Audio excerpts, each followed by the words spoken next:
Okay, so first of all, mad props to Adreden for actually writing the code for this. This goes along with the whole time block mod thing I'm going on with time and whatnot. Spiri did the code for the cuckoo clock, and it works great.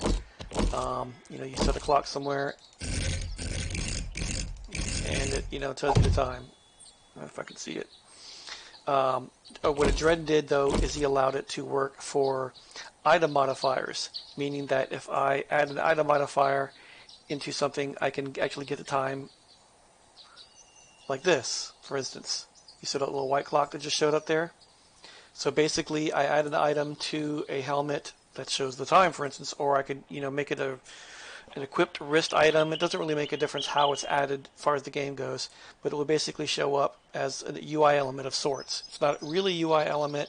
It's actually an attached prefab that you can only see from the player's camera view, so other players won't be able to see this. But what it means is we can remove the UI element for time, and then you can only see the time if you happen to have a watch equipped or an auto modifier that enables the time. And then you don't really have to necessarily do this for time either.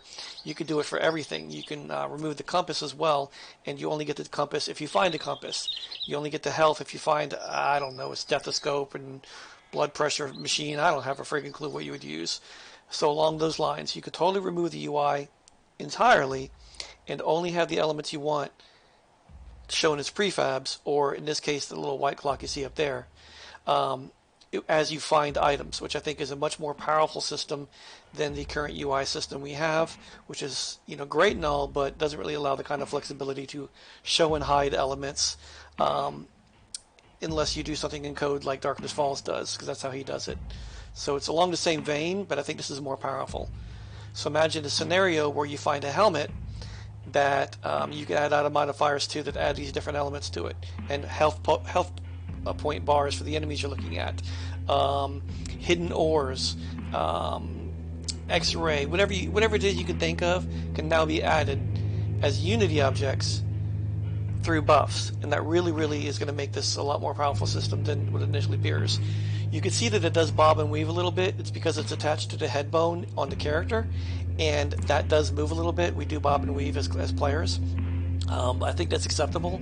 In fact, I think it's actually pretty cool, especially if it ends up being a HUD element, because it's going to move with your camera view.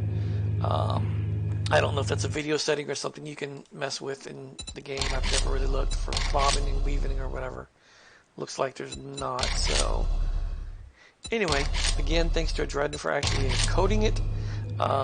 Thank myself for doing the Unity side of it. And it doesn't need to look like that. I can make it look like the digital clock you see right above it. But otherwise, that's that.